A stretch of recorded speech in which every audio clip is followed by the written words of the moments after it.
Hello বাবু, HSC তো শেষ হয়েছে, এক সপ্তাহ হয়েছে, এখন চলো দেখা করি। না বাবু, অ্যাডমিশনের আগে কোনো দেখা দেখি নাই। আসো বা কিনা ট্যুরে যাই, মাত্র 5,000 টাকায় 40 দিন। হ্যাঁ বাবু বলো। জি স্যার, আমি বাবু বলছি। অ্যাডমিশন টেস্টে আমরাই সেরা। তো আমি কি করব? ভর্তি হয়ে যান আমাদের স্পেশাল ব্যাচে। আপা, সারা জীবন তো ছেলে আপনারই, শুধু 40টা দিনের জন্য আমাদের হাতে দেন। ওই রেডি হ। মনে হয় বাইরে গেছে। হ্যালো বাবু, আমার তো তাবলিগের লোকেরা দুইটা নিয়ে যেতেইছে। আরো কর আপার দল। আরে এই লিখ না। রাখি, আমার শোনাইছে। স্যার আপনি ডাক্তার হতে চান নাকি ইঞ্জিনিয়ার? ভাই আমি তো সায়েন্সেরই না। তাহলে স্যার ভর্তি হয়ে যান আমাদের স্পেশাল ব্যাচে। না ভাই, ভর্তি হবো না, ট্যুর দিমু ট্যুর।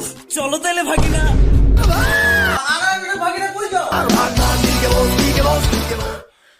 এই ম্যাটটার অ্যান্সার কত বাইরে ছিল রে তোর? 37.37। আমার তো 39.29 বাইর হয়েছিল। কিরে তোকে প্ল্যান কি? চল সবাই মিলে একটা টু। কালকে থেকে ক্লাস শুরু মামা, ডাক্তার হওয়া লাগবো। 16 ঘন্টা করে পড়তাছি। আমার দিয়ে মনে হয় অ্যাডমিশন হইব না রে। আমারও তো, চল তুই আর আমি মিলে একটা ট্যুর। আইএলটিএস এ ভর্তি হইছি, বিদেশ যাওয়ার প্রিপারেশন লইতাছি। আমারও তো টাকা পয়সা নাই রে, তাই কমের মধ্যে একটা ট্যুর। নিউ মার্কেট থেকে পুরান অ্যাডমিশন টেস্টের বই কিনে আনছি। এই দেখ এখনো লগে লগে ঘুরতাছি, সারাদিন পড়ি মামা। তোর প্ল্যান কি? ট্যুর ট্যুর ছি ছি ছি ছি। বাদ দে দোস্ত, তোর বইটা আমার একদিনের লেগে একটু দে। এই নে।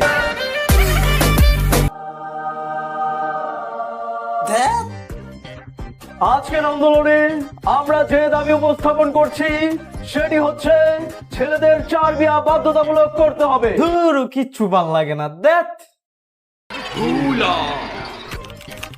হ্যালো বাবু। বলো। রোল নাম্বার আর রেজিস্ট্রেশন নাম্বার ঠিকঠাক দিছো তো? চোরের বাচ্চা, তোরা যদি আমি পাই তাহলে তোর ফুল্লি করে বাইরে লাবো। আমার ফোন দিবি না জীবনে।